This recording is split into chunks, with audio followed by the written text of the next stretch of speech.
My name is Sochima Mbanali, and like I said, it is an absolute pleasure to be with you here every morning from 5 to 7 a.m. This is where we worship. Radio Biafra is where we worship. This is where we seek to conscientize ourselves. This is where we motivate ourselves. This is our place of worship, and Biafra is our religion. Today is the 29th day of March 2024, Friday, the 29th day of March 2024, and the time now is 4 minutes past the hour of 5 in the holy and blessed land of Biafra. And if you are in any part of Biafra and you wish to join us, all you need to do is go to your radio. These days, radio, even on the phones, just the phone that you are using, you can find radio on it. Go to your radio and search for dial 102.1 FM. Go to the frequency of 102.1 FM on your radio. That is, if you are in Biafra land or in some parts of the zoo, then you can do that and get in touch with us. We are also streaming on satellite and various apps such as Radio Biafra, IPOB Community Radio. We are streaming live from this radio apps, very low data usage radio apps, and they are easily available on your app store, so you can easily download them and listen to the gospel from Radio Biafra anytime that you feel like it. If you have the app called Simple Radio, all you can do is go straight to it, go directly to it, and search for Radio Biafra. Search for Radio Biafra and you will be able to get in touch with us. You can also go to our website. You can also go to our website on ipob.org. ipob.org. And you will be able to get in touch with us. Or radiobiafra.co. radiobiafra.co, and you will be able to get in touch with us. Therefore, there is no way that you will say that you do not have access to Radio Biafra. No, we are everywhere and you can access us. You can get in touch with us anytime that you want. So I encourage you to join us on this march to mental emancipation by sharing this information with everyone that you can. Do not forget to like and follow us on our various platforms on Facebook, Twitter, YouTube, etc. Do not forget, it is very, very important. Today, like I said, is the 29th of March 2024. It is a Friday. Friday, some people call Good Friday. So yesterday, I was having a conversation with somebody, and I was reminded that yesterday was what do you call it? I don't remember.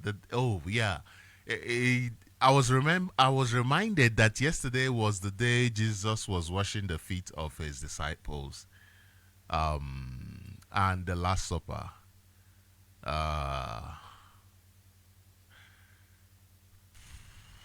It's crazy.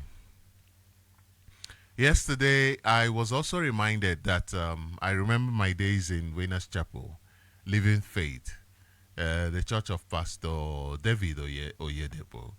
And we used to have this thing called feet wash, where the pastors and the deacons, those in higher authority, wash your feet, like Jesus was washing the feet of the disciples. And then after that, you now eat the according to them, bread and the body and blood of Jesus. And yesterday I was just thinking of it and thinking of it. And you realize that people understand what they are doing. People understand what they are doing, especially the black man. Black people understand what they are doing, but black people are not willing to change. I was listening to a program here on Radio Biafra. I think that was yesterday. I'm not sure if that was Mazia Lozier's program. And some people were calling in and they were saying, our people are not ready. Our people are not ready. Our people are not ready. Our people are not ready. And I came to understand that I came to understand this to be an acceptable truth. The truth of the matter is that people are never really ready for their freedom. That is the truth of the matter. People are never really ready for their freedom. Once you have this concept, once you understand this idea, then you'll know. This is why in every freedom march, it is usually the the lowest of the numbers that actually participate in their freedom. For instance, the lowest percentage of the people in a community that participates in their march to their freedom. So you understand that people are never really ready for their freedom. It is only a few that are ready. And in that few, when you go there, you still be able to separate. To be able to separate people from the few. You know what our people are? Our people are victims. For instance, look at my father. My father was there when the war was going on. He wasn't old enough to join the army, but he was there. And he was part of, at least he contributed in his own way towards making sure that he was there then, during the war. Just like my mother. Just like several of our parents. I cannot say I was there. I wasn't there. Maybe I was there as a tinkle in my father's eyes. But I wasn't there.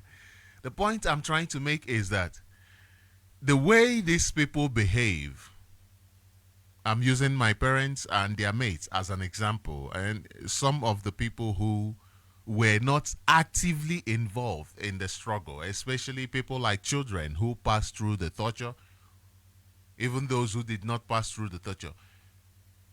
The way they reason, watch it, will always be different from those who were in the battle, those who were there in the battle. And those who were there in the battle right now are not, the numbers are lesser than those who were just alive at then, who understood what was happening, but had nothing, could not contribute. For instance, a 7-year-old understands what's happening, but might not be able to be part of it.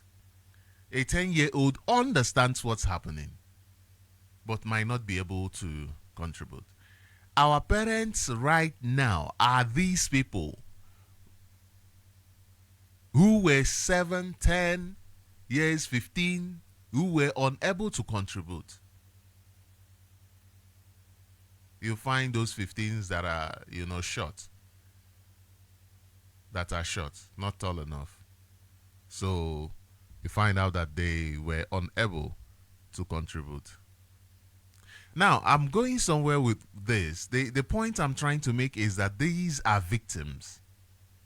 And we do not understand the situation of victims because we are not victims. Until you become a victim, until you are in their shoes, then you can understand them. You can never really understand something that you've never been in a position. You can say, oh, I can imagine. You can only imagine. And when you imagine something that you have never gone through, you are just imagining. You understand what I mean? So these people, they have been traumatized. They cannot save themselves. That is one thing about trauma victims. Trauma victims cannot save themselves. For instance, you see these people who have been kidnapped. It is rare for you to find those. They've not been traumatized yet. I'm talking about just the kidnap. You kidnap them like the terrorists, Fulani terrorists are doing. They go and kidnap children. They kidnap adults. They kidnap people. Now, those people who have been kidnapped, those who have not been terrorized to that point, most of them will always follow because they have guns pointed at them. Without guns pointed at somebody, you cannot really be able to say you are holding the person at gunpoint. So you find out that most people who are going through, who are being terrorized, find it hard to save themselves. They find it very, very hard to save themselves. Remember where I started? I started from religion. I started from people who were washing feet yesterday.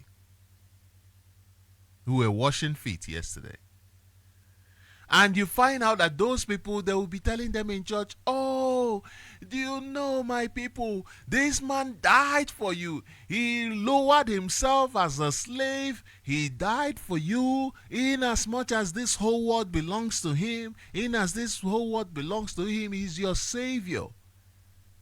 And these are stories that these people did not even witness. These are just stories that was told to them. And then they use the opportunity of feet washing to tell you that you are a slave, that you are under slavery. But they, even themselves, do not understand what they are doing. He came to liberate you. Oh, you have sinned against him. Why do you continue sinning? And then, let me ask you, what is the sin that you committed? What is that sin? I want to know. What sin did you commit that every time you are begging for forgiveness? You are begging for forgiveness because you are a victim. You are a victim of the Nigerian state. You are a victim of trauma. You are a victim of chaos. You have a lot to get off your chest. You want to speak. You want to communicate. This is why therapists, I was reading yesterday, somebody said Nigerians must go for therapy and to check their brain often, at least twice a year. This is a professional advice because of what Nigerians are going through. And as somebody who is going through something, sometimes you just want to cry. You just want to find a way to let it out. And then church gives you an avenue. I have said here severally that this church thing is just a social gathering, nothing more. It's just a social gathering where people who have something in common, who want to let something off their chest, go to. You want to let something off your chest, you go there. You sing and dance.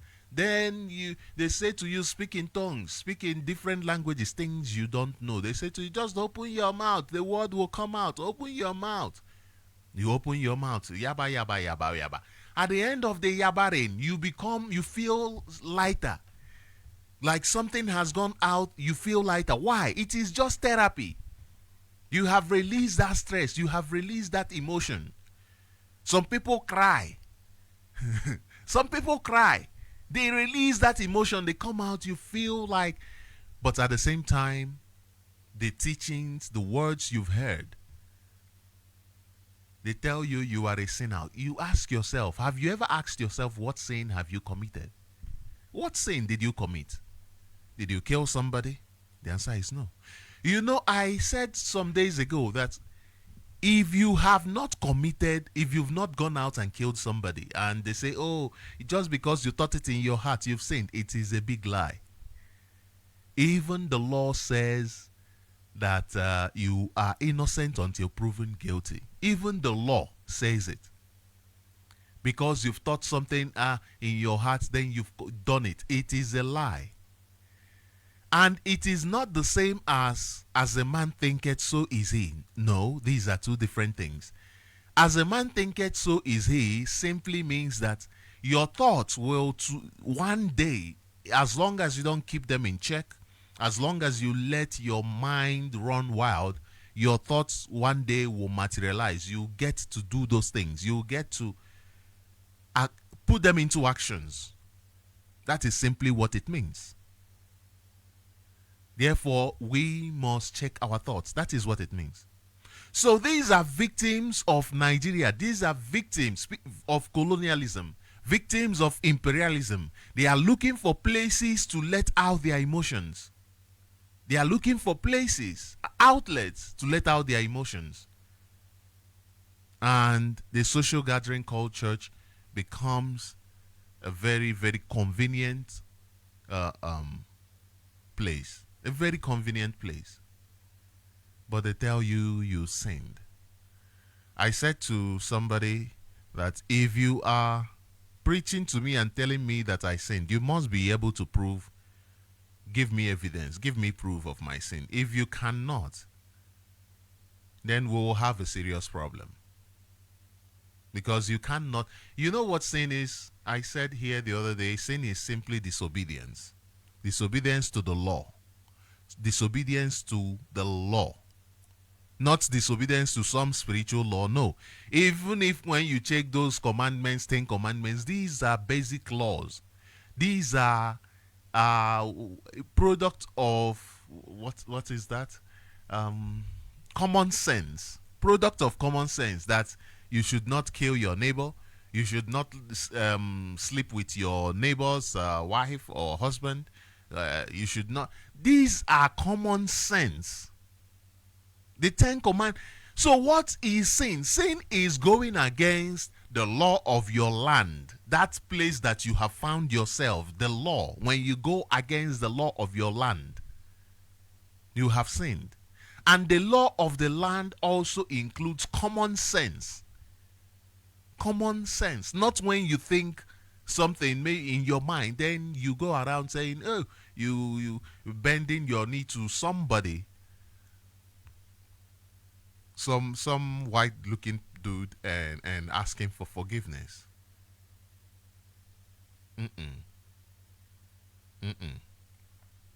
That is not it. So we are coming from a place where we have been persecuted.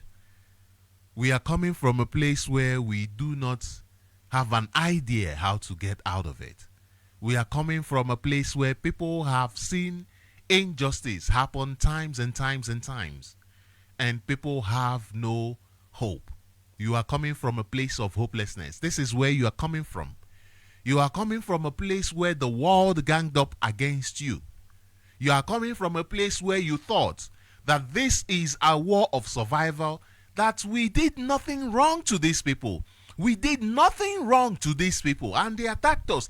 They attacked us in Jos, they attacked us in Kaduna, and they attacked us in Kano. The Nigeria government, Nigeria army they actually engineered the attack on our people. And when our people fled and said, no, we are going back. We are going back to our homes. We want to be different. We have tried to live with you guys, live under your rules, but it has not worked for us. We are going our separate ways. They still said, you know what? We'd rather kill you. We don't want you in our place. We don't want you in your place. We would rather kill you and not have you anymore. This is where you are coming from. You are coming from a place that you have survived something a lot of people cannot survive. The entire world ganged up against you and you survived it. Do you understand the trauma that people who witnessed it went through? Do you understand the trauma that people who go through trauma pass on to their children? Do you understand that? Do you understand the kind of trauma that they have passed on you? Therefore, when they say that you are not ready for the change that is coming to you, it is because you have never seen that change. You have never heard of such change. You have never envisioned in your mind that that change is possible, because you are coming from a place of trauma. Therefore, sometimes I sit back and I watch people and I say, I understand you. I understand you. I know where you're coming from. I understand where you're coming from. Because you have been so blinded by the events of the past that you no longer have a future to look up to. Therefore, I understand why a lot of people are not ready. They are not ready because they do not want it. It's because they have been pressed down by the trauma of the past. They understand that even the world was quiet when they were going through what they were going through. Therefore, they understand that even if it happens tomorrow, the world will still be quiet. They understand that. They understand what it means to eat anything to survive, to eat lizards to survive. They understand it. This is the fate of my people. This is our fate. This is what we went through. This is what we went through. I must remind you that at the end of the day, it is true that what you are going through has an effect on you. Of course, that is true. But you must also know that if you are not in charge of your life, any road you take will lead you to its own direction, not your direction. You must be in charge of your life. You must stand up and say enough is enough. You must kick out from this feeling that you cannot amount to nothing, this feeling that you cannot be able to go anywhere, this feeling that you do not see the future. You know, our leader said something that our people are always in a hurry. Always in a hurry that we lose sight of things that are very important. You want Biafra, you want it today. But you do not know how many bombs you have in your closet. You don't even know. Because you just want it today. Whatever happens, let it happen. And most of the people who want it today are not even there to do the job. They don't even want to do the job. Why? Because they are frustrated. They have found themselves in a state of chaos that they cannot be able to separate themselves. But this morning, I want to give you an example, somebody to look up to, Mazen Nnamdi Kanu. Mazen Nnamdi Kanu was born in 1967 when the war was raging. He was born when the war was raging. But he did not allow that to control him. He did not allow himself to be victimized by Nigerian system. He was in Nigeria. He grew up in Nigeria. He spent time in Nigeria. Family victims. He had victims of war all over. But he did not let that to define him. That is why when people were not speaking about Biafra, our parents passed it down to us that no, you do not talk about this. This is a no-go area. Mazen Nnamdi Kanu refused to accept it. We accepted it. We said this is a norm. You cannot go against this. You cannot speak in this manner. Mazen Nnamdi Kanu said no. No. This is not a way to live. He said this is not a way to live. And today, Mazen Nnamdi Kanu has awakened the consciousness of our people. And today, we are on our march to freedom. You know one thing, to be honest, there is absolutely nothing that will stop us from our freedom. You must understand this, that there is absolutely nothing that will stop us from our freedom. You saw the message I read yesterday from the Nigerian newspaper where they were talking about doing findings, doing researches and whatnot on IPOB. Is it called NFIU, whatever they are called, the Nigerian agency that was talking about IPOB and having sales. They in so many countries. Listen, IPOB is a legal organization. It seems like they are the ones who are already tired and they are looking for things to write about. Looking for things to write about. IPOB is an organization, lawful organization, non-violent organization. Therefore, we are supposed to be in all over the world because Biafrans are all over the world and every Biafran wants freedom from Nigeria. So why then will IPOB not be all over the world? Why then will IPOB not do crowdfunding? Crowdfunding is how we get our resources. It's been said over and over.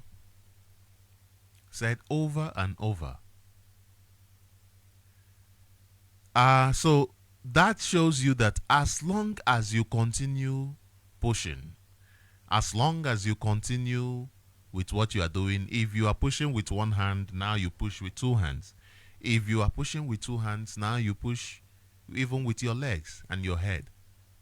Put everything that you have into it. Not expecting the return to come today, no, but expecting the return to come one day. You know, the people who play gambling here, especially Lotto, I first heard when they said one day is one day. It used to be an advert. One day is one day. So you just have to understand that one day is one day. And that one day will come. As long as you keep playing, that one day will come. You cannot win until you are in the game. If you are not in the game, then you don't even have an idea of what winning is like. And Mazen Nnamdi Kanu, the man who opened up this door, the man who opened up this corridor for our freedom, is in the DSS dungeon. Nigeria government abducted him on the 19th of June 2021. And since then, they have kept him unlawfully in the DSS solitary confinement in Abuja. The UN Working Group on Arbitrary Detention on 20th July 2022 said that Mazen Nnamdi Kanu should be freed and compensation paid to him. They said this, and Nigeria law, several courts in Nigeria already said discharged and acquitted Mazen Nnamdi Kanu. Actually, many of them ruled that Mazen Nnamdi Kanu should be discharged, should be released without any bail, without any, that he must be released unconditionally. But Nigeria government, they have refused to release him. Rather, they have continued to inflict severe torture, psychological and physical torture on this innocent man. Nigeria government has continued to show that our idea, this idea of taking ourselves back to where we are coming from, to how our ancestors used to live, to our own civilization that they have taken back 3,000 years, that idea is the best idea that we have ever had. So instead of Nigeria government to accept that Nigeria is not working, they abducted Mazen Nnamdi Kanu and they are inflicting severe physical and psychological torture on him. This is a government that in 2017 went to his house to kill him, a man that they had in their own court, a man they understood that was coming to their court so that he would clear his name. They refused and they went to abduct him, to kill him actually, and he managed to escape, but they killed at least 28 men and women on that day. They killed so much that even the family dog was not spared. They killed the family dog. And as a result of this, Mazen Nnamdi Kanu lost his parents as a result of this. What crime did this man commit? What crime did this man that Nigeria government has been treating this way, what crime did he commit? He did not commit any crime. He simply found the problems plaguing Nigeria. He found the issues of corruption, political instability, human rights abuse, economic mismanagement, ethnic tension, and the rest of them plaguing Nigeria. And he said, listen, I want to give you guys a solution. He brought a solution for them because he realized that these problems are leading Nigeria into an abyss of hopelessness and insecurity. And he presented Nigeria with a way out. What is that way out? Through a United Nations supervised referendum. Just a United Nations supervised referendum to give power back to the people. Since it is a democratic country, why is Nigeria government afraid of giving power back to the people? Isn't democracy about the people? No, they went and abducted this man.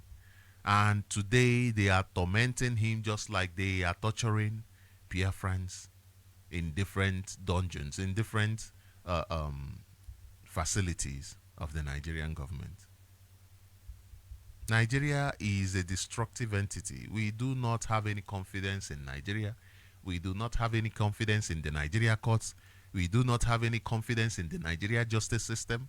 Only somebody who doesn't know Nigeria will talk about having some sort of confidence in Nigeria. There is no way you can trust the Nigerian judiciary. It has failed us just like it has failed millions of Nigerians. They have shown that they are not independent and as such cannot make any decision and implement it.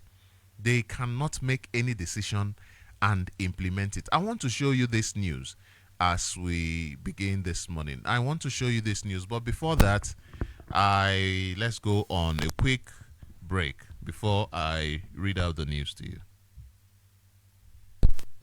Hello, Ken Nosha. Uhurushoma ezigbo nwa Chineke, olee otu unu mere? Nna m Nosha, ndị eburukwala bịa ọzọ, ndị abịa kpọkwala m ọzọ. N'abalị ahụrụ today abụ Thursday, ndị abịakwara be anyị again. Ndị abịakwala again be anyị. Nke a na-abụ third time a na-abịa be anyị. Nke izu abịara kidnap my dad.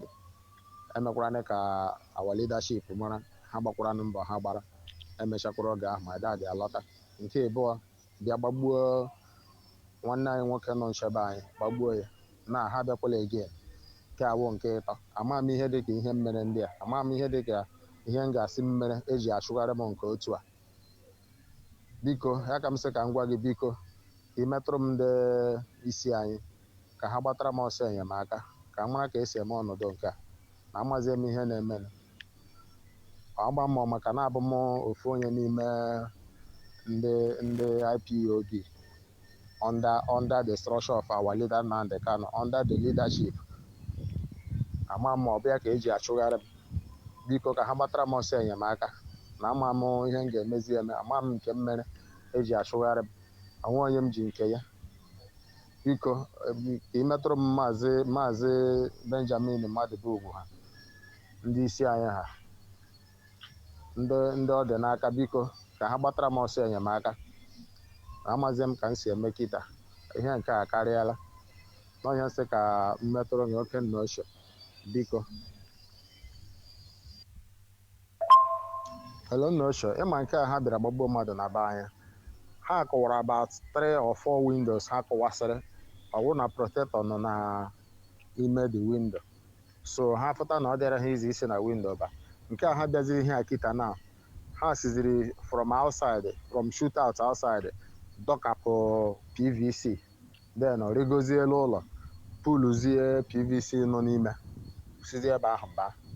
So that roof ịfụrụ na ebe ahụ puluru epulu, ihe a bụ PVC ihe ka anyị puluru, kwatuo ya ọda, then ha esizie ebe ahụ banye. Ọ ebe ha si wee banye ka epuluru those PVC ahụ. Uhuruchiọma ụmụchukwu ka abịa m. Biko aha m bụ Maazị Nwabueze Obodozie. Awụ m onye Ụmụdara Ihite Amagụ nọ n'Oru East, nọ n'Orlu Province, Biafra land. Abụkwanụ m National Financial Secretary IPOB Family Equatorial Guinea. ihe m na-akọwa bụ na ndị a na-achụgharịzi m mbimbi aka, achụgharị my family, na-etreti my family every time, na-abịa eyi my family egwu, nke bụ na-abịala gbagbuo mmadụ na my family. So ama m ihe mere ndị a. Ihe a bụ ụmụaka gbajere ọsụ na saịdị anyị na-achụgharị m ihe a. Ụmụaka ọsụ criminal, ụmụaka si na be anyị gbaje ọsụ bụ criminals na-achụgharị m ihe a. Ama m ihe mere ha. Ya ka m sị ka mee ka ụmụnne m ụmụ Chukwuoke abịa ma mara. And kịta na ha na-etreti m na from this evening bụ Thursday till evening echi bụ Friday, na ọ bụrụ na enye m ha 5 million na ha ga-abịa, onye ọbụla ha hụrụ be anyị ha ga-agbagbu ya, then gbaa ụlọ be anyị ọkụ. Ọkụchi na my family nọzi n'ụjọ kịta. Ihe a na-eme planụ na-abụ ka anyị si apụ n'ụlọ, and na-amara m na ọ bụrụ na ha bịa na anyị gịrị anọ ya, ha ya agbazi ụlọ ọkụ. So nọọ ihe m sị ka nkọwara ụmụ Chukwuoke abịa ma biko nụ ka azọ m azọ, ọ kachasị ndị isi anyị, ndị anyị nọ n'okpuru ha bụ ndị Nnamdi Kanu nyere ọrụ n'aka, ndị na-arụkwa n'ọrụ ha dịka o siri dị. Biko ndị na-akwado ọdịmma anyị ngịrị na-eti aka n'ihe ọjọọ, biko nụ nyerenụ m aka. Onye m sị ka nrịọ, all hail Biafra, Biafra we hail the IPOB, one family, IPOB. Thank you very much for joining us. This is Radio Biafra. This is Sunrise on Radio Biafra. My name is Sochima, Mbanali. If you listen to that clip I played, this is one of our brothers who is being threatened, whose life is in danger because of his commitment towards your freedom, because of his commitment towards our freedom. And this is the case with a lot of, in fact, all of us. Those who are working for the government, those who are working for the state of Nigeria, has been determined.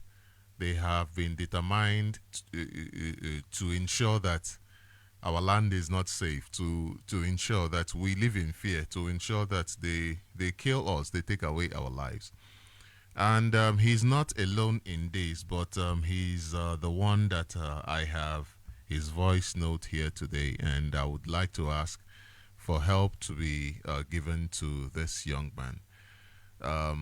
We are going through so much, honestly. We are going through so much, and it reminds me of the warning that IPOB gave to criminals to keep off our land, to keep off Southeast region, and when IPOB was begging our people to return for Easter, it was made clear that our land is not for criminals to stay. And it also reminds me of the question one of our brothers, Mazio Kichku, asked me if I have family in Biafra land. Of course I do. We all do. Do you understand the sacrifices? We all do. Just because I am not there does not mean that we all do not have families there. Every of us, whether you like, go to America, go to USA, you can go there and decide to yourself that I'm not going to make any effort towards my people. I'm not going to even bother with whatever called Nigeria. And you understand that that is how a lot of people reason because of the trauma. They feel like I just need to at least have a breath of fresh air. Let me just have a breath of fresh air. But if you are really somebody who how should I put it? If you are really somebody whose brain is working, then you'd understand that whatever you are seeing in America, the good life, is what you should take back home. And by that, stop what is happening, the insecurity and all of that from happening. And that is why we are here. That is why we are here. Not that we are here because we don't have anything to maybe some people think, oh, maybe because if you're overseas then you have no family back home. No, that's not the case. And this our brother needs to be protected. And it reminds me of what the ex-president of Russia said when their people were attacked and killed. He said, "Death for death, terrorists must be mercilessly destroyed. This is what he said. The Russian ex-president Medvedev. It reminds me of what he said. Because these people are not interested in the safety of our land. These people are not even interested in you. It is you that is feeling pity for them. They are not. The more you talk about the criminality happening, the more they create criminality. The more they blackmail people, the more they threaten people. These criminals are not interested in a fair and equal society. No, they don't care. They are not interested because they are working for the government. They are working, these are terrorists themselves. This is according to even Sahara reporters that says death for death. Terrorists must be mercilessly destroyed. This must be the way that we reason. We cannot be having mercy on terrorists, people who have decided to terrorize our lives. The other day, I saw a report of a Bubagu killing at, I'm trying to remember the name of this community, where a Bubagu killed. It is the same place where they killed this, the 14 young people, our 14 youths that went to a traditional marriage and then they were killed by a Bubagu. The same place. And what happened? It was on a Monday. A Bubagu was enforcing sit at home.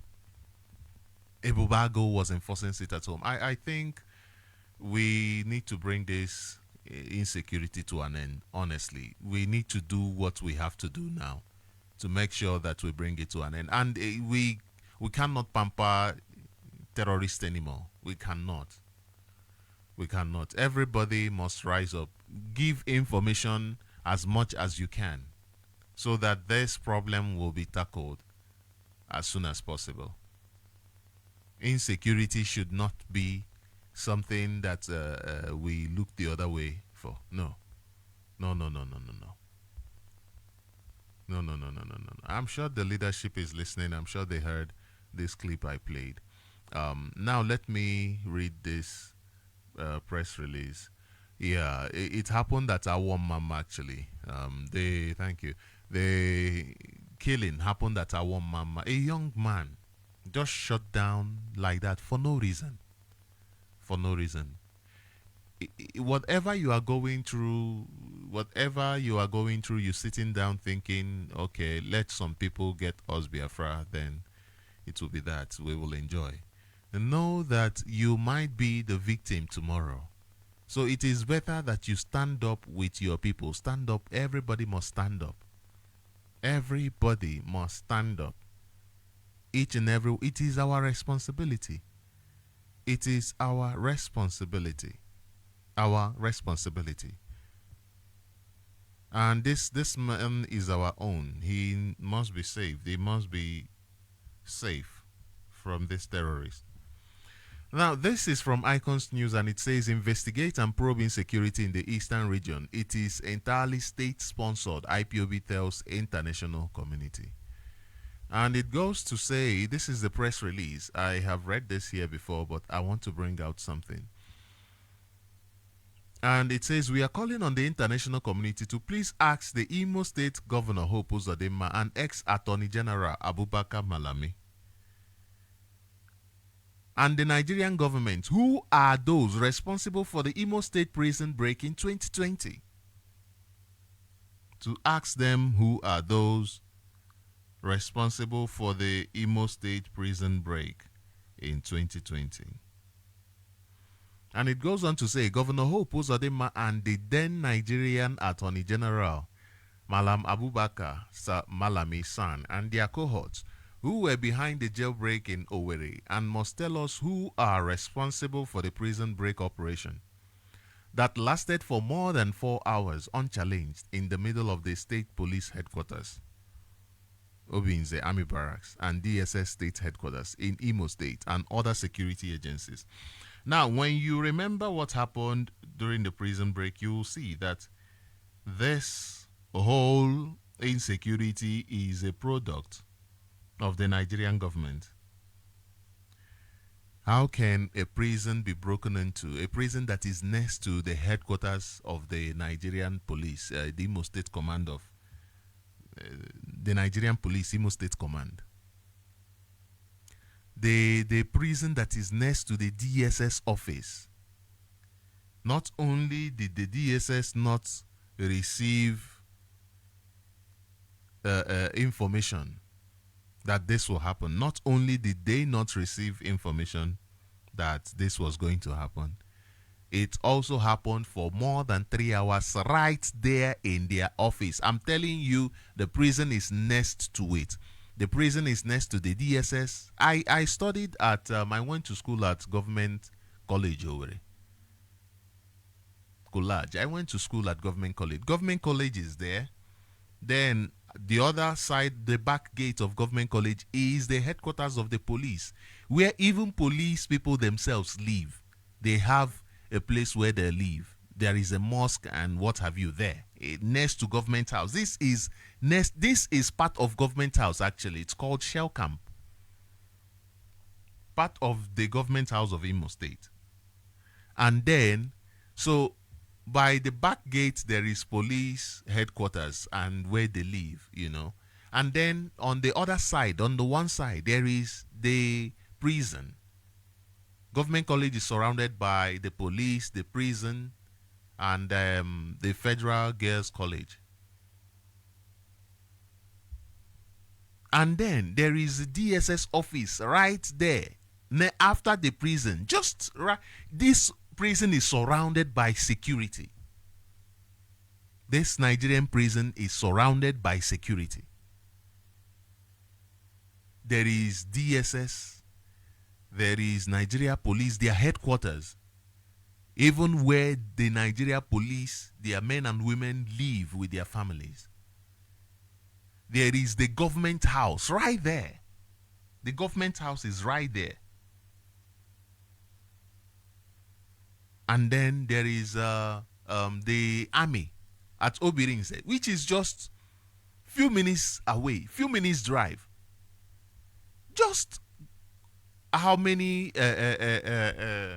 The distance is just.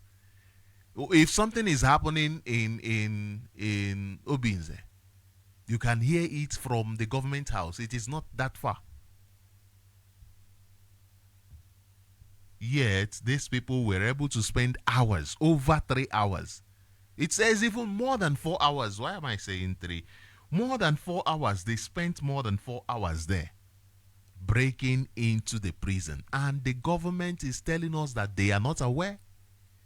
The government, the Imo State Governor Hope Uzodinma was busy sleeping while the noise, the heavy noise was going through. These people were singing. According to information, they sang and played music. They sang and sang and sang for hours.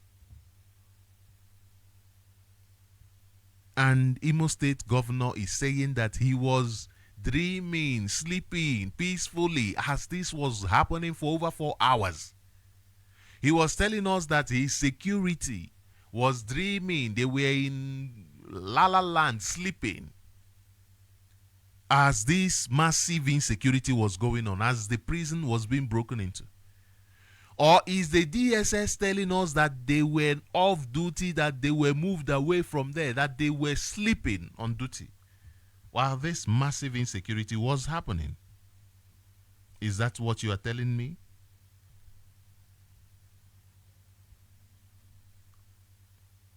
Or the Nigeria army that are busy looking for people who they will put on their wanted list illegally? Are they also telling us that they were sleeping while this was happening? They were not. They were simply giving order. They were simply giving instructions not to do anything. They were simply giving instructions to stand down. You will be surprised that you'll be surprised to know that they were the ones who actually went and broke these people out. You'll be surprised. But this shouldn't surprise you. They are most probably the ones that went in there and broke the people out of that facility. They are the ones. Remember when a criminal was shot at, and only for the police that shot him to discover that he is a DSS member, he's a DSS officer. Remember that Ebubago that are killing people now every day is a product of the Nigerian government. Remember that. Remember that Hope Uzodinma created with the now minister. The now minister created the insecurity. What is his name again? The former Ebonyi statesman that is now a minister for works in the Tinubu administration. They created Ebubago, and today Ebubago is killing people.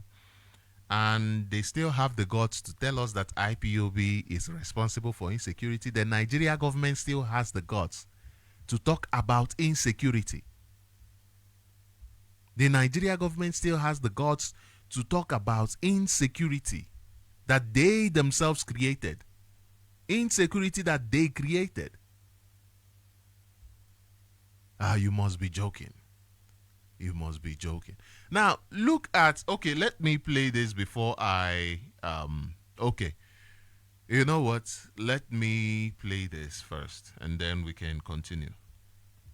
Opti n'aka na-agbakwa egbe, opti n'aka na-agba egbe. Also no, Hamot ka agbala Hamot ka down. About 18 Hamot ka rila down now. Iwe ejikpe ndị a. Ele ihe wụ good news. Nwanne mmadụ na-agbachi ihe a na-agba na mmadụ na ọwụ ụlọ ndị mmadụ ọrụ na-arụ ka mmadụ na ọwụ ụlọ ndị mmadụ ọrụ na-arụ ga ahịa. Abịa ugbo agagide innocent people na-agbawuchi aga na-asị good news. Ụdị ihe ekwesịrị ime na ụmụaka gị na-ekwu okwu good news. Ele ihe wụ good news. Nwanne mmadụ na-agbachi ihe a na-agba na mmadụ na ọwụ ụlọ ndị mmadụ ọrụ na-arụ ka mmadụ na ọwụ ụlọ ndị mmadụ ọrụ na-arụ ga ahịa. Abịa ugbo agagide innocent people na-agbawuchi aga na-asị good news. Ụdị ihe ekwesịrị ime na ụmụaka gị na-ekwu okwu good news. Dami is ọhụrụ ndị nọ gọọmenti na-emeri ndị amị ka agbara 18 amụta nke ọkụ. Ndị amị arịkpa ahụ mmega agha bụrụ oche na ego ọ dị adịghị ha na-ezuzu ha ma na-echidi ha ike. Ha na-aga chalenji ndị. Ike gwụrụ ndị nakwara onwe ha ọkwa na-ebu ụzọ chịrị okwu. Ọkwa na-ebu ụzọ chịrị okwu. Agbacha ha n'ihe ha na ịnụ hụrụ ihe a na-agba n'ụlọ na-eti otiti good news. Ọkwa ụmụaka ga-ahị ya na ụmụ okorobịa ọla ahụrụ gagarala onwe ha enyidere. Ọ dị ihe ha nwere ike ịbịa agba n'ụmụaka na-awụ open fire. Onye ọla ahụ ndị amị na-agbachi ụlọ ndị mma natara ahụhụ ụra ọkụ.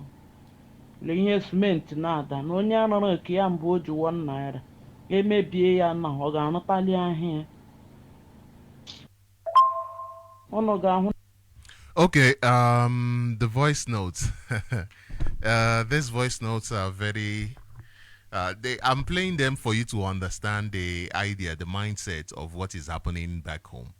That is why I'm playing them. I'm not saying that you should just take everything. For instance, the man that said good news, you find out that this is how things work is some people go, they attack the army, and then the army now comes back, kill innocent people, burn innocent people's houses. Now, is that really good news? Is that really good news? I don't want the army to be in Biafra land. I would rather have them taken out. I would rather have the Nigerian army taken out. I don't want them in Biafra land. That is for sure. They create insecurity. Like one of the person I played the voice note said that the Nigeria army started it. People were on their own. They attacked them. Now, but the thing is, when you fight back and you know you have an upper hand and you know you have done what you have done in order to decimate them, Why do you stop there? Why don't you take it to other places so that at the end of the day, these people will not come back? Why do you just, when you do it is people who are not as strong as you that will feel it, that will feel the consequences?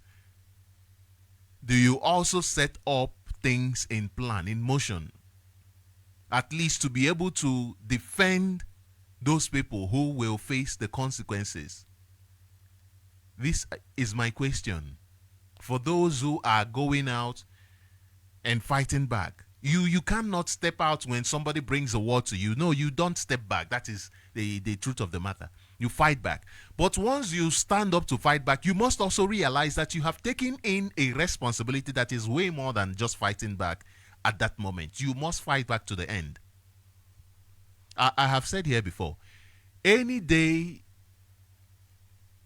you do something to me and it's something I don't like, I will not let it go. I'm not one of those who will let go. I will not let it go. I will come back.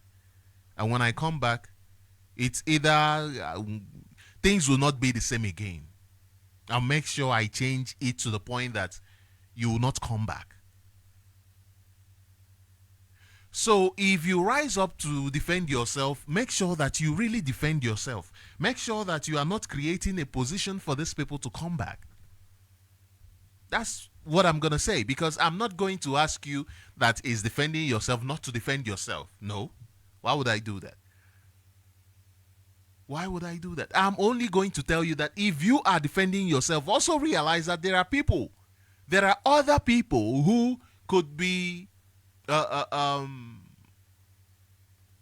who could be facing this, who they might attack. If they attack those people, what will be your reaction? How will you react? Will you make sure that those who attack them also pay? Because, for instance, now let's take the insecurity they created. If and when they realize that, for instance, our mama, that they go and kill people anyhow, when they realize that one life, if one life is lost at our mama, that at least they will lose 10 times 10 of it, do you think they will come? When they realize that, 70 people they slaughtered at Okuama, that at least 10 times of that they will lose it, do you think they will come? But when you go, you kill 14 people, you kill 17, 21, 10 people, and they come and kill 70. Who has lost? You cannot defend the 70 that they killed. You do not check their movement. When you have done that, you are supposed to be very, very active. Know that this is not the time to sleep, not to run away. But we know that Oklahoma was just an example that I gave. We know that those who committed that crime are probably friends of the Nigeria army. I saw a report where it said that it happened on the sea. So we know that they are probably friends of the Nigeria army. What I'm basically saying in essence is once you start, you must finish it. You don't start something, you don't finish, and then some innocent people will bear the brunt, and then that's it. It's gone. That's it. The game, the game. That is it. Who won? When we are trying to make sure that we go into Biafra with as much people as we can, that we do not lose so much people. Once you engage them, you must be able to defend yourself.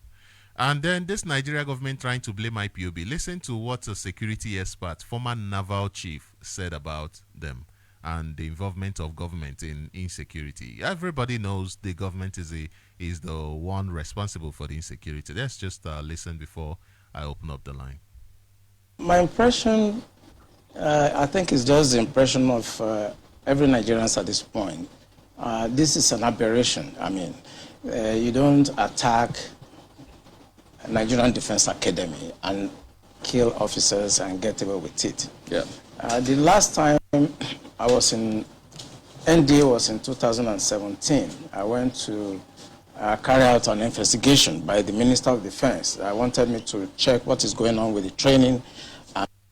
I want to let you know why this, where this question is coming from, where his answer is coming from. It is regards to the attack on the Nigeria Defense Academy, where the Nigerian officials there were slaughtered, they were killed by terrorists, and those people got away with it. So he was saying that it is an aberration. It is something that is not normal. It is a failure of the Nigerian defense system. The entire Nigeria defense system, has failed. Therefore, it's like a snake that is eating its own tail and is responsible for the insecurity happening, which includes the killing of its own soldiers. Let's listen. And the security environment there. I remember I spent about a week at NDA with the commandant and with the staff, But something struck me. And that was every Friday, the gate of NDA is thrown open. And everybody have access to come and pray in the mosques. And I want to actually enjoin journalists to go to all military formations across the country on Friday by 1 o'clock. You are going to see the same thing happening across all military formations, including Naval Training Command Papa, including the division in Ibadan, including NDA, including Jaji. I was in Jaji in 1994 for my junior division. And every Friday, our gate is thrown open. And everybody comes in to pray in our mosques. Even though they have their mosque outside. If you go to defense headquarters, I serve at defense headquarters as the Deputy Director, Defense Administration between 2015 and 2017. Throughout my 2 years at defense headquarters, I received visitors only twice because of the strict security architectures at the defense headquarters. But every Friday, the gate of defense headquarters is thrown wide open for everybody to come in and do Jumat. That is the time the terrorists have the time to profile our security environment. Has that always been the case? It has always been the case. I've served the military intelligence for the past 35 years. It has always been the case. Our problem is religion and social-cultural. I mean, people will expect me to come here and start talking about kinetics, about operation and so on. I've been an operational commander all my life. I've commanded warships, I've commanded troops, I've commanded men outside Nigeria and so on. But I'm not going to come to your station to discuss kinetics. The problem is not kinetics. In 2017, 2016, I'm always a member of the Security and Intelligence Brief at the Defense Headquarters. I told them, General Lawrence Shakin then, that the challenge we have in this country cannot be solved the same way we solved the problem of Niger Delta. The Niger Delta problem was solved during Yar'Adua time, basically by me. And I told them that we can't use that same template for Boko Haram. I told General Lawrence Shakin to look at the center of gravity of the problem. And we all came together. I was made a member of the committee, including Atahiru that just died was a member of that committee in 2016, 2017. And we came to a conclusion after several arguments. The arguments were three. To identify the center of gravity of the problem, one group said it is the fighters, the Boko Haram fighters are the center of gravity, so we should go after them. Another group said the center of gravity of Boko Haram is Abubakar Shekau. So if you go after Abubakar Shekau, then the problem of Boko Haram will be solved. I took exception to the group. I said that is not the center of gravity of the problem of Boko Haram insurgency that we were having between that 2012 and 2017. And General Lawrence Shakin asked me, allow me, why are you giving problem? What is the problem? Give us the answer. And I told General Shin that if I tell you the answer, you're not going to be able to solve the problem. He said, what is the problem?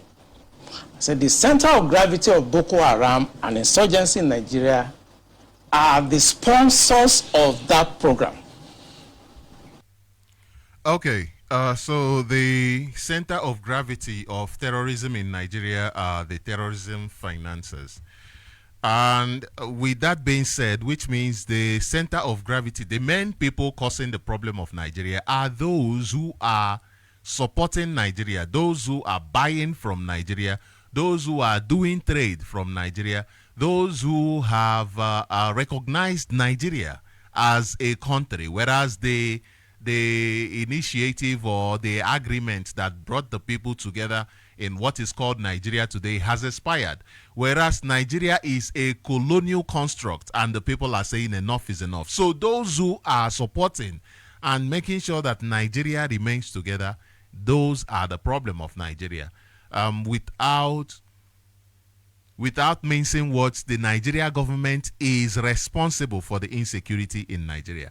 Nigeria government pays Hope Uzodinma for the insecurity that Hope Uzodinma created in the name of included in the defense budget, where Hope Uzodinma goes and takes money.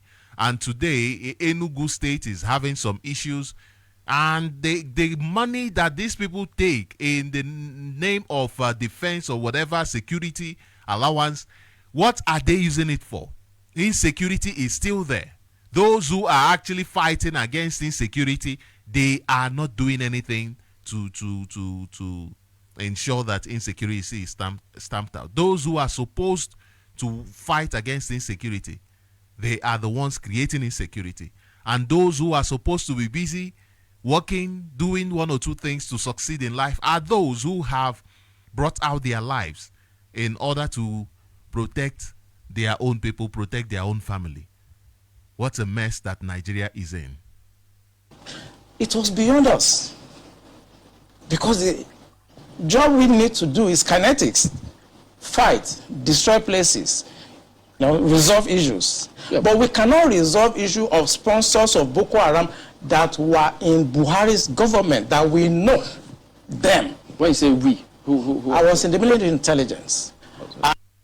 And the defense headquarters staff that I work with, they know. And that was why we couldn't pursue that aspect that could have resolved that problem. Because you need to arrest people. And recently, 400 people were gathered as sponsors of Boko Haram. Why is it that Buhari government has refused to try them? So the government knows sponsors of... I want you to pay attention to the number that he called, 400 people. 400. Why did the government refuse to try them? Now, I want you to also compare that list to the list that they recently released, where one of the people who was named there was even saying, I'm going to take this government to court. Now, compare that list to this list to find out if the government that is telling you they are fighting terrorism is really fighting terrorism. Because what this government does is, crime happens, they go in there after. They let the criminals get away, they now go in after only to kidnap innocent people and tag them terrorists. Now, even if these few people that they named are terrorists, are sponsoring terrorists, but what about those ones? I never heard names of those who were in Buhari's government, like this man said. I never heard their names mentioned. I never heard the names of those ministers in Buhari's government, those who were working for the terrorist government. I never heard their names. What about those 400s that he mentioned now? Where are they? This is to show you that Nigeria is the source of their problem. The center of gravity of Nigeria's problem is Nigeria. Of course, it's in the news. In April this year, the government said they have arrested 400 Bureau de Change related, people that were sponsoring Boko Haram. They told us. And Abu Dhabi also helped us to arrest few Nigerians. Tried them, we know them. Why can't this government, if not that they are partisan, and they are actually part of the charade that is going on. Why can't they bring those people out for trial? So the Bureau de Change operates on the one hand, but you particularly said people in government. Are those part of the Bureau de Change, or those people that you say are in government are still there, government is aware, and government is condoning them? The people I mentioned that are in government are not these ones they just arrested. You remember this Boko Haram issue started since 2012. Yeah. So they have arrested people before, people who are not even the main people. And what did you even hear that came out of those people that were arrested? Nothing. Nothing. Did not even arrest the main people. He said it here, that the people he's talking about are not the ones that was arrested. This was a news of 20, if I'm not mistaken, 2021. And I was in the military intelligence that time. We arrested those people. It is my organization that actually conducts interrogation and interview. And they mention names. I mean, I can't come on air and start mentioning names of people that are presently in government now that I know. Presently in government. That the boys that we arrested mentioned. Some of them are governors now. Some of them are in the Senate. Some of them are in Asu Rock.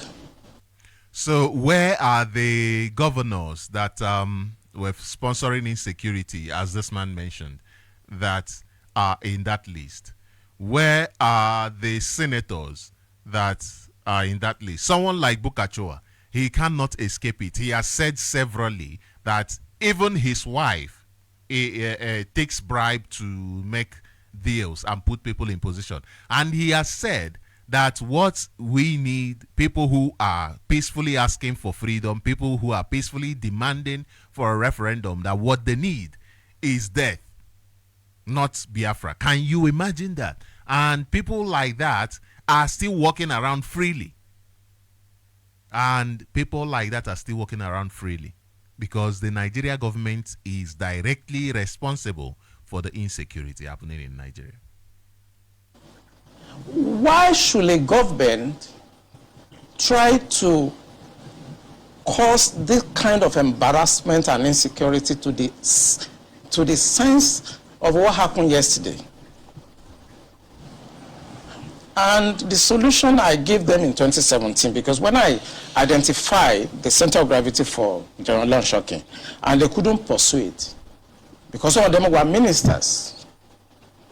And what I'm saying now, the Department of State Services are listening to me. They know them. Yeah, you know, Commodore. So, the Department of State Services, DSS, how will the DSS go after them when the president is not interested in going after them? How? The DSS is more interested in innocent people, people who did nothing, people who are asking for a solution to be given to the problem ailing Nigeria. They would rather go after those people rather than the terrorists that they have information about. That is why they would rather put the name of Mazi Chike on a list of wanted people. A man who has committed no crime. A man who is simply saying, implement the policies, the democratic principles, implement it.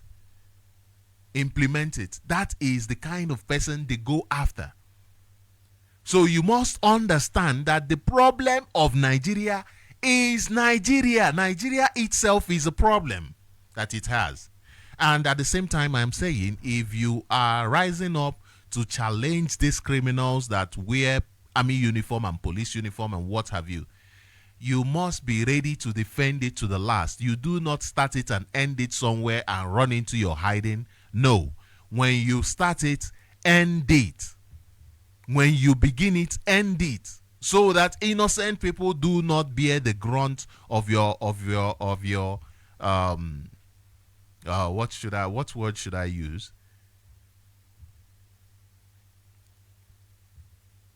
So that innocent people will not be the ones bearing the brunt. Finish it.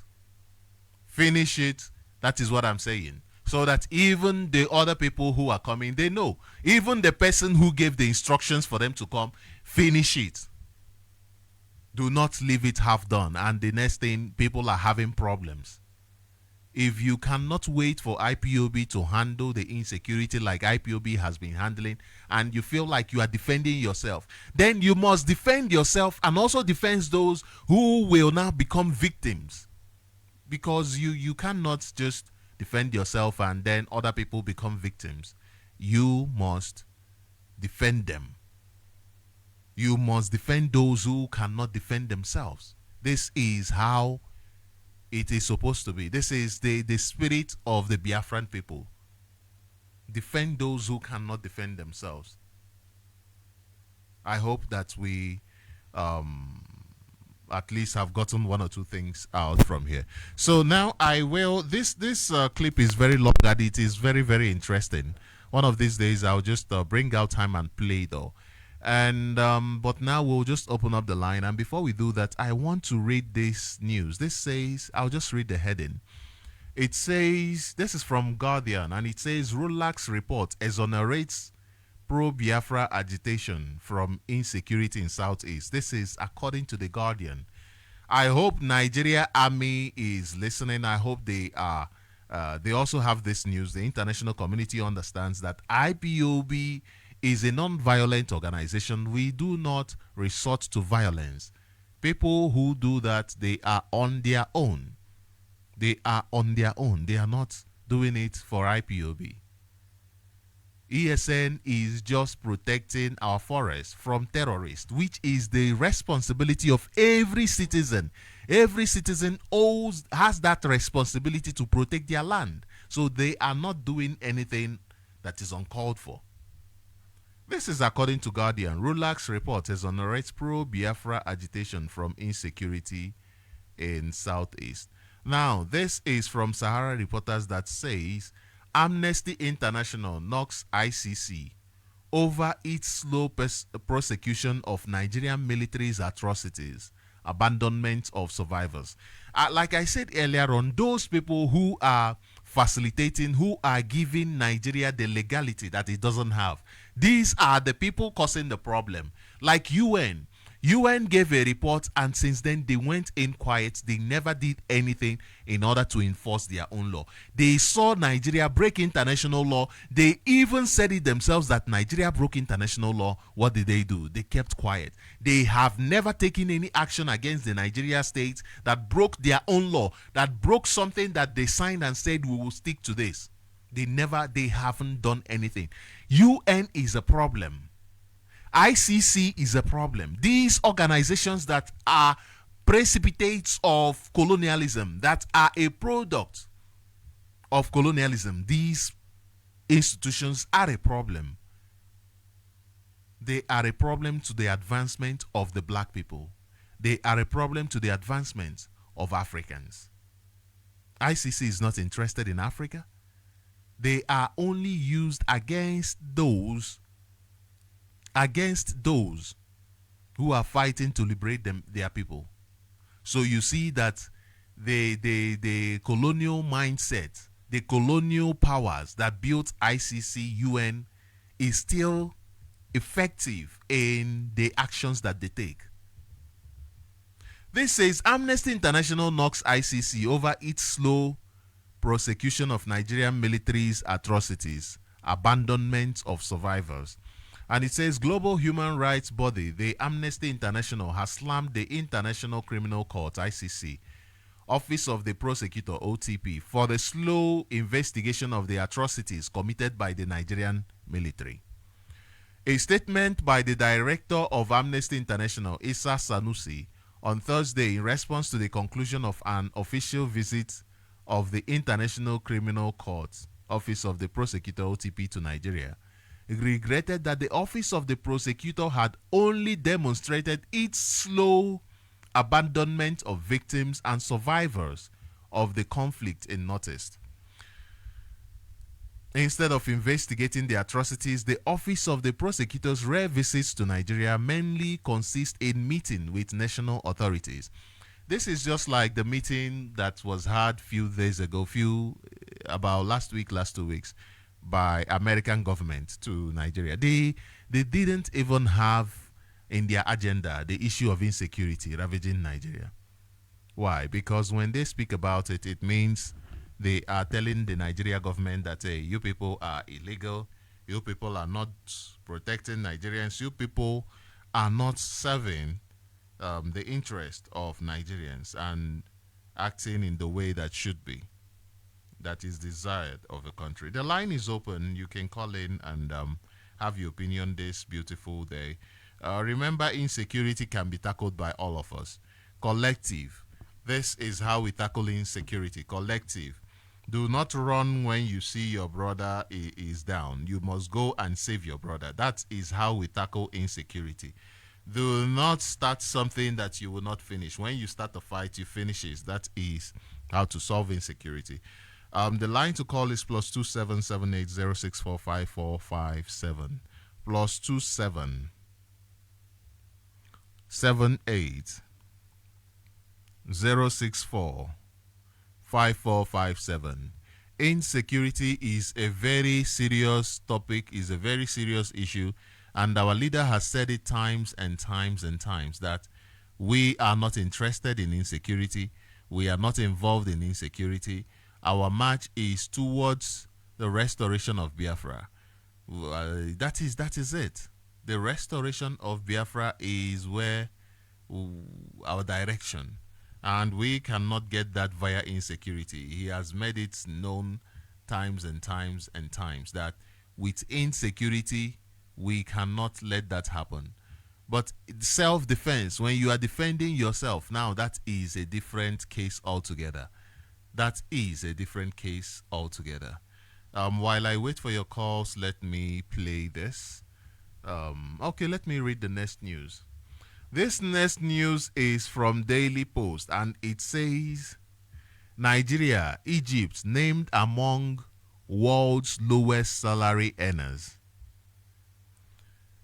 Max Bramwell, the founder of Founder Pass, has revealed a ranked list of countries with the highest and lowest average salaries in the world. Bramwell named Nigeria, Egypt, Libya, and Tunisia, among others, as countries with the lowest average salaries globally. Exploring the factors driving the disparities, Bramwell said, how does your salary compare to the national average? How much could you be making if you moved to another country? Now, this is it. And it also reminds me of something I said yesterday, which is as a result of what was posted by Allen Onyema, which says that people earning $200,000 in Nigeria are better than those earning $2,000 in US and UK. And a lot of people disagreed with that statement. I posted it on Facebook. I asked people what they thought, and most people disagreed with it. But most people disagreed with it based on the fact that $2,000 is worth over 2 million naira. So the price, the disparity in, when you convert it, is not the same. It's not 200,000. But I don't think that is the point. I don't think that should be the point of measurement. I think what he's trying to say is that if you are earning 200,000 and you live in Nigeria, you can achieve more than somebody who is living in UK that is earning $2,000. That is what he's trying to say. And that is a fact. If you are living in UK, I was having a conversation with somebody the other day, somebody living in UK. She said one of the cheapest places you can find to rent with family goes for 1,500. The cheapest, 1,000. Now, out of 2,000, you've paid 1,500. Remember that you haven't even touched on tax. In some countries, their tax is about 15%. So you haven't even touched on that. You've not even touched on food. But with 200,000, if you're living in Nigeria, there are places you get 3-bedroom flats for 50,000. That is about 25% of it. And a bag of rice is like 100,000. And yes, we are saying that that is not enough. But what he's saying is that $2,000 in America, it's even worse. So most times we are running from where we are instead of fixing where we are and fixing what we have. We are rather running. Run to America now. I was reading the other day about somebody in UK who died. A young person, a lawyer that left the law practice in Nigeria in order to run to UK and cleaning an old woman, cleaning after old people. And she couldn't take it anymore. She just collapsed. She just fainted and that was it. She died.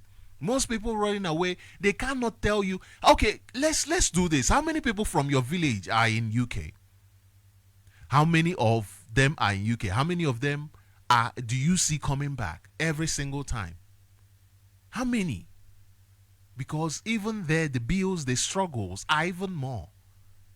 Let us learn to be at home and build where we are.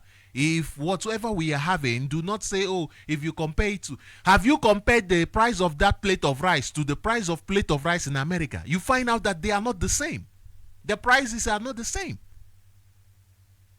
I have a caller on the line. Caller, thank you for staying tuned to Radio Biafra. Please introduce yourself and your opinion. Ndewo. Yeah, ndewo nwa Chineke. Udo dịrị gị Sochima. My name remains Mazi Obasejukeme. I'm calling from Western land of Biafra.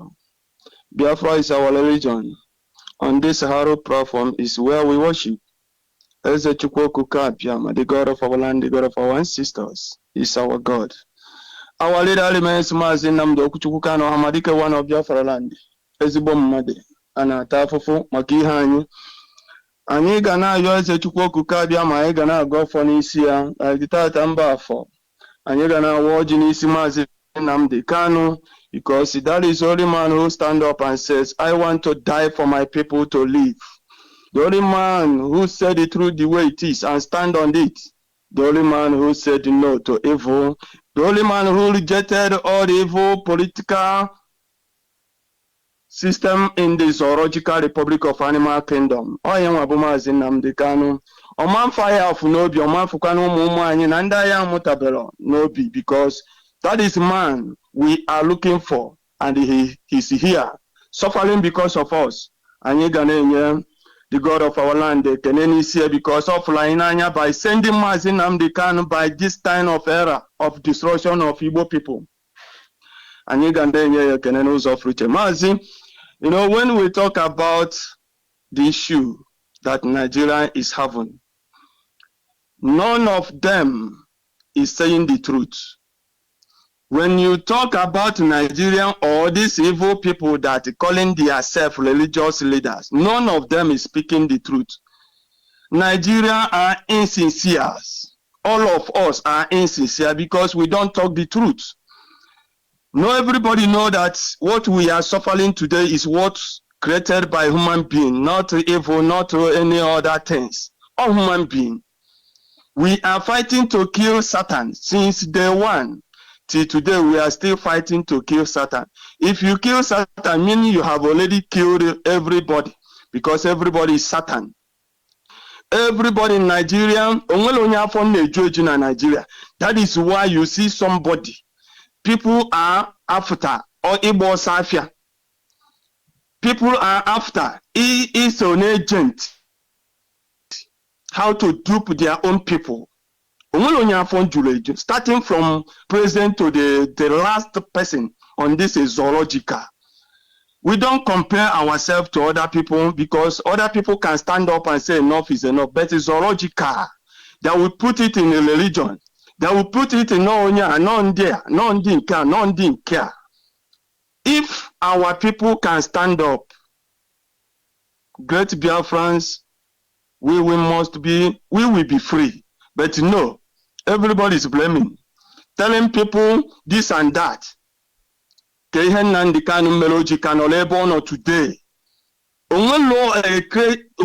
people, religious leaders, all this clarity, stand on that. They are afraid of who? People, because you people are already offended their own children.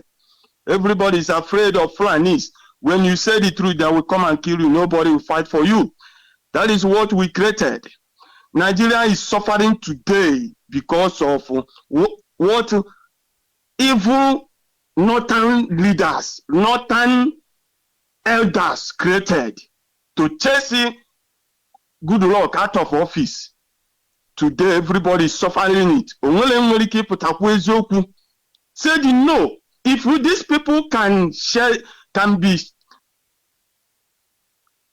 be supporting evil like this, why must we be in this country with them? And the eye from east, north, selling beers, they will tell you that you cannot sell beer here, you cannot do this. But you tell us that we are the same country. Who are we deceiving? Who deceiving who? And all these religious leaders will tell you that God said, human beings are one, created by one God. We must preach the truth all the time, but in their mind, what they are seeking is their stomach. Why our leader must be suffering today? Because all of us is afraid. We are afraid. Look at the center of gravity. This man said, everybody in Nigeria know the problem, but they are afraid to speak the truth. That is what we are suffering here. An Igbo man who call yourself a governor can carry our money, all the rice, yam, trailers of rice, sending to north. But in their own state, people are seeking. People are looking for food. But why? Is he sending it to north? Because he wants to remain in power. Treating their people bad to favor north. Who are we deceiving? And you tell us that God said. God said this. There is something I want people to understand. There is something that disturbing Igbo people till the one. You see two names and the three occasions this Western world give to us. You see December. They are called the born of the dead. They are born Jesus Christ. You see that 25 December. That thing is the worst thing that happening to Igbo people, because every bad thing started from that name. That day, these people mentioned, because everybody is fighting to kill his fellow human being and carry and buy motor and come to showcase in Igbo land. People are fighting, doing rituals because of that 25 December. People are doing manner of things. In that the same day, many young ladies will get pregnant in our own land. That is the December Western world give to us. That is what we are suffering. You see this Easter, the same thing. You see this name called Jesus. My brother, if you look at it, you see the worst thing that happening in the mind, in every name on this planet Earth, in Africa, is that name. Because everybody is using the name to commit evil. Our people should face the reality and fact and deal with this. If we don't want to deal with this, I don't think we are ready to be free to restore the nation that humanity we bow down for and say, indeed, we are the children of light. We are not against anybody or what we are doing, but what we are against is the evil that they are using that name to commit. Now, you come about our own, the things that are happening now. Mazin Namdi can come out with a flag telling our people the truth. He did not force anybody. He speak the truth and we heard the truth and wake up and say, no, let us fix these things. And the people gathering themselves to destroy that name, IPOP, Mazin Namdi Kanu. And you think that we can fold our hands and see you destroying us. We are not against anybody. God know. God who see the heart of human being know that we are not against anybody. What we are trying to do is that to let people know that doing good, love, you cannot see God anywhere and love God. All human beings like you. Nobody can come from, an animal can come from bush and buy something from you and develop your land. All human beings. If you kill all of us because we are seeking to save ourselves from this kind of destruction, how can you replace us? No. That is why I back.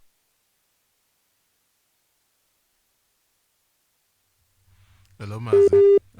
We have a problem with your network, so you will get back to us. The line is still open. The number to call is +27 78 064 5457. Let me read this news. This is from People's Gazette, and it says court forced us to release 313 alleged ISWAP terrorists.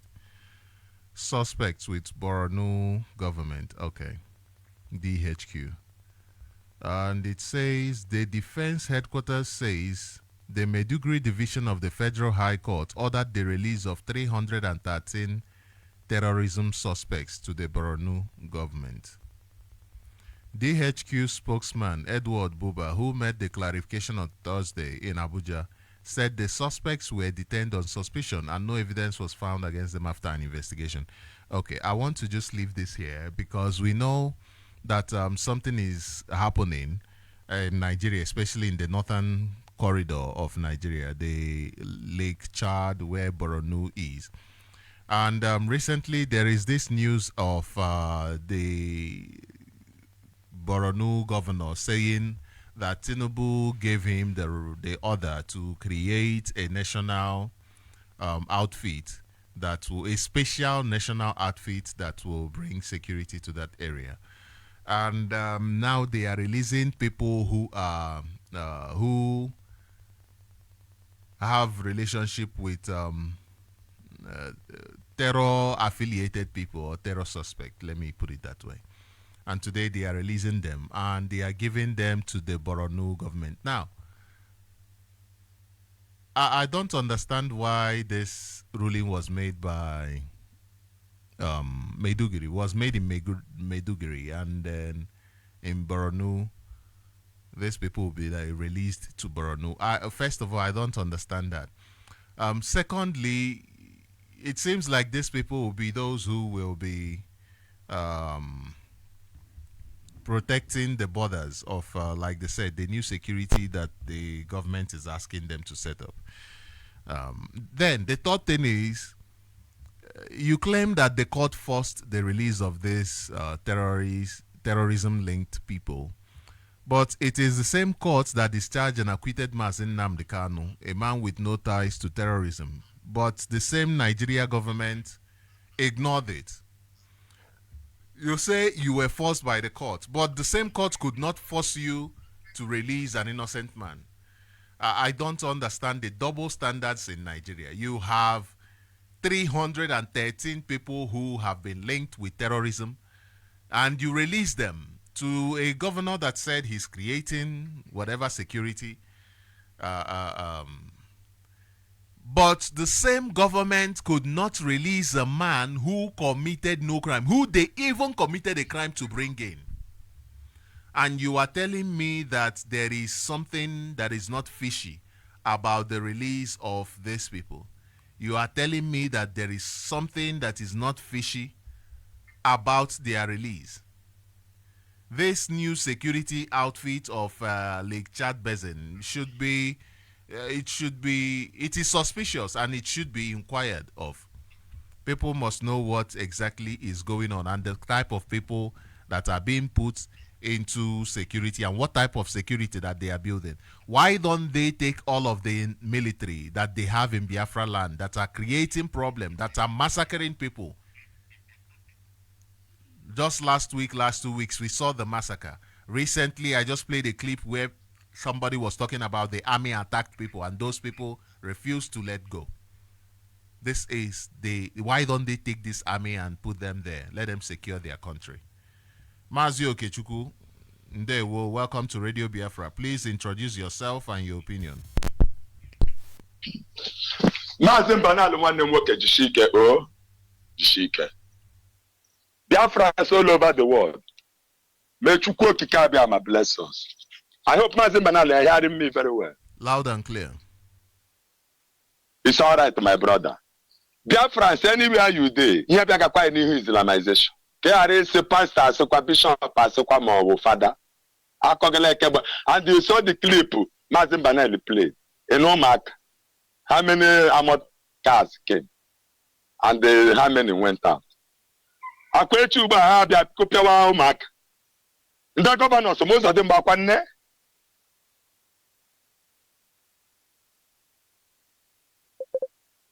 We are warning you people in this community, this Biafra land. Your people has caused a lot of harms on us. Everybody is watching how this Nigeria can even know why I had you. So Jesus Christ, I bear na Christianity, I beg. I can't have a Muslim. Why not go? Bishop, yes, Pastor, why don't you are? What is your identity on this earth as a human being you are? I'm not an evil man. Jesus Christ. What type of nonsense are people causing to us? You don't know that it is because of this religious that scattered those all over the world. So you people don't know. So you people don't know. But for that Francis and Abongene, second to Pope. So do you know who Kabiyama is? The one that owns your life. Oh, no, this nonsense. So, when I was tired, I didn't have the canoe move. I didn't have the canoe 2 minutes about the idea. I knew about Joey. Why not test the experiment? They don't have the canoe so that he suspect that insecurity, that all the government to they feel from it. And they're not being given security vote. Yeah? Then the chicken doesn't have security vote. On a time, there. That the chicken doesn't go cabin my sims. Wisdom of Solomon chapter 7. That wisdom of Solomon chapter 8. A king is like everyone else. And in the nature of wisdom, Solomon also that as a human being, there is only one way into this world, and there is only one way out. Already yours on Namurum, mom, one over the Nana were bastard. I am not 2G. I am causing a problem. And the Tamun number. The Shala. But I put religion. No, China begin up in the everybody Jesus Christ, somebody ancestors, useless serious, than aside the arrogant. Then, Imatowaru, Pope, do you know, Pope, why are you not from Rome?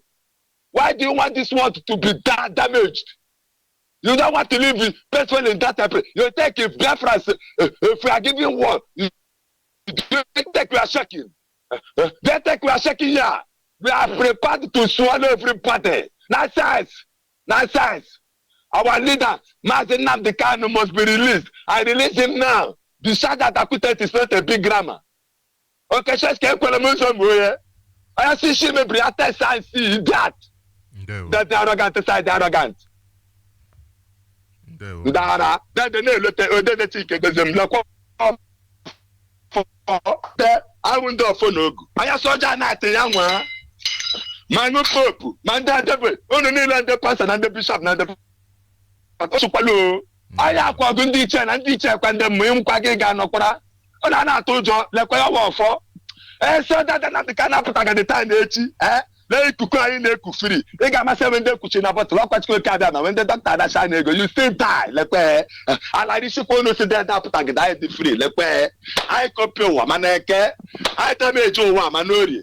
Teacher, when I did man for this and also I not to see the American that I got feeling nonsense. Well, thank you very much, Mazi. Thank you very much. Now let me bring this other news. This is okay.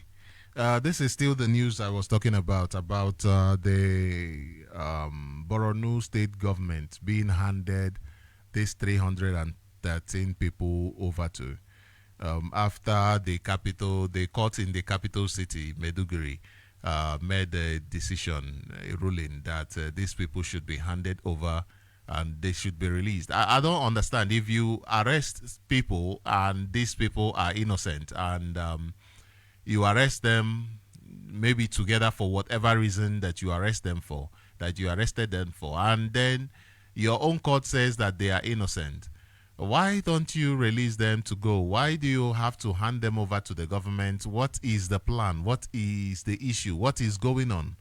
These are my questions. When you release IPOB members after the court has discharged them for being illegally held, because these these are non-violent people whose rights are just. They are justified. IPOB members are justified. When you release them, you don't hand them over to the government, do you? You just release them. Now, my question is, why are you handing these other people over to the government? Why are you saying you need to rehabilitate them and then incorporate them into the society? I don't get it. What makes these 313 people special? This is my question. Because we cannot trust Nigeria government. We see that Borno is now forming some special security. When they have the military that is supposed to go there at the Lake Chad Basin, take your military from Biafra land, take them to the Lake Chad Basin and situate them there. Let them fight for the protection of their country. You see, their failure to do this is because the military are responsible for the insecurity. The military, the Nigeria army, are in Biafra land to create insecurity. That is why they do not want to do that. That is why they would rather recruit terrorists and put them there, saying that they are fighting. Now, let me bring this news to you. This man, I played his clip earlier on, spoke about it, but in just details. He said, retired general reveals shocking details of plane crash that killed Nigeria's ex-army chief. Retired general reveals shocking details of plane crash that killed Nigeria's ex-army chief. Do not forget that this is, okay, let me read it. A former general officer commanding GOC, 1 Mechanized Division of the Nigeria Army, Danjuma Ali Kefi, he has asked President Bola Tinubu to investigate the death of former Chief of Army Staff, Ibrahim Atahiru, in a plane crash which he linked to terror financiers in the country. Now you see, the same terror financiers that this other man, the former naval chief, was speaking about, that they are the center of gravity of the problem. Now, what Nigeria government does is they try to create a mirage. They try to talk about, you see what they posted about IPOB. They carried the investigation and all of that and talking their nonsense about how IPOB is funded. What has IPOB's funding got to do with terrorism? The fact is, IPOB is a non-violent organization. You see what Nigeria government is doing? They will leave the problems they need to solve and they are just facing another direction. Why? Because they are not interested in solving the Nigeria problem. The man I played this clip made it clear that they are not interested in solving. This is a general officer commanding. This is a former chief of army staff that was killed, Ibrahim Atahiru, and he just died for nothing. He just died for nothing. This is why we keep saying to those in the middle belt, those our brothers and sisters who are joining the army, you are just going there to waste your life. You are going there to waste your life and be a problem to your people. Go and look for something else. And this is why we keep saying to our people, this is not the time to run away from your land or your responsibility. This is time to fix your land, fix the responsibility. Engage in the responsibilities that you have. The time is not the time to run away. It's the time to engage. The time to engage. If you have a problem that you are solving, solve it to the end. Don't solve it halfway. It will still, it's like you are going through what is this thing called skin problem. And then you solve it halfway. You don't fully solve it. Then it will still remain there. It will still remain there. You do not want to exercise patience and allow IPOB to completely defend our land and make sure that insecurity is tackled the way IPOB has been tackling it. And you feel like you are being attacked, that you are angry. You want to engage. You want to engage the people who are killing you and defend yourself. Then you must defend yourself to the end. You must not just defend yourself because they are there. You must make sure that even after here, to ensure that other people do not pay a costly price, you must defend yourself to the end. Now, look at even Nigeria army cannot defend their own. The Nigeria government cannot defend their army. Look at this. This news says he also petitioned the president over his illegal arrest. This man was illegally arrested. He also petitioned the Nigeria president over his illegal arrest, detention, and compulsory retirement from service for allegedly exposing how top officials were involved in terror financing during the administration of former President Muhammadu Buhari. Where are these ministers? Where are these people in the cabinet? Where in the president's cabinet? Where are these governors? Where are these top Nigerian politicians who are funding the killing of their own Nigerians? Where are they? Where are they? They are nowhere to be found. What the army is doing is dancing like mad people in our marketplace. What the army is doing is running and including names in wanted lists when they do not have the right to do. What the army is doing is trying to shut you up because you are speaking for your freedom. That is what the Nigerian government does. That is all they do because they are not interested in bringing a solution. Look at this man, the chief of army staff, Ibrahim Tahiru, that died. Look at what has happened. They have not even found for years. This killing, the death of this man happened in 2021, if I'm not mistaken. And since then, they have not even found the people who killed them. Why? Because it is the terrorists they imported. They are the ones. It is the Nigeria government that ensured that this man died. You cannot kill this kind of level of man without the government being aware of it. It is Nigeria government that engineered the killing of this top army officer. And this is how not only him died, at least 10 of them died. 10 more people died. And this is how, when I tell you that they can slaughter 14 of their soldiers just to prove a point and kill over 70 people in Delta State or Bayelsa, they can do it. They have done it severally, and they will do it over and over again. So you that is working for the Nigeria government, you must understand that you are just wasting your life. You are just wasting your... Look at what your president said in this news from Premium Times. He says, don't condemn Nigeria, pray for her. Tinubu urges religious leaders. Don't condemn Nigeria, pray for her.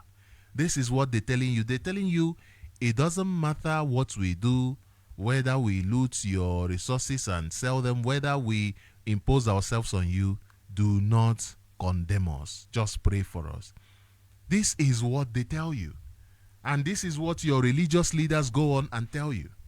That you should not condemn their evil, rather you should pray for them. Why? Because they are not ready. They are not ready to bring any meaningful change to you. They cannot bring any meaningful change to you. I'm trying to conclude with a place where Tinubu said that prayers will not solve Nigeria's problem. He said it. I'm trying to find it, but I am out of time. So we'll continue from here, where this verse where Tinubu said, don't condemn Nigeria, pray for her.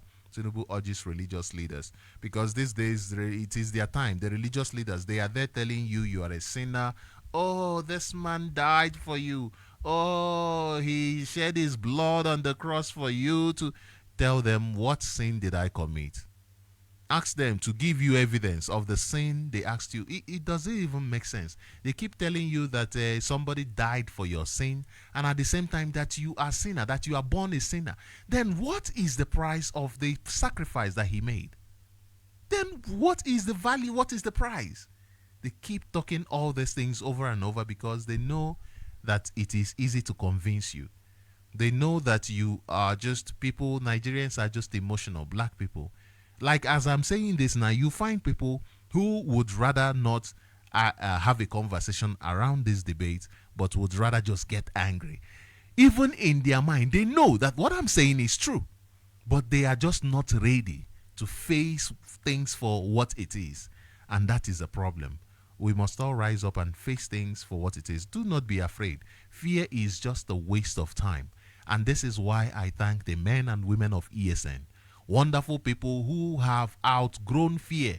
Fear is a waste of time. It doesn't have anything positive to contribute to your life. Rather, it is just a waste of time. Thank you all very much. Remain strong. Biafra is our destination. Nobody can stop us. Nobody can stop us. As long as we remain consistent, as long as we remain dedicated to this task, as long as we keep, the more it seems like you are getting weighed down, the more you build on, the more you in fact, if you are using one hand, you use two hands, then you see progress. Then you see Biafra come, the kind of destination you are heading to, then you head there. You get there. Thank you very much, and keep your head up. Go about your duty with pride. You are a Biafran. Ndewo Muchineke. Have a wonderful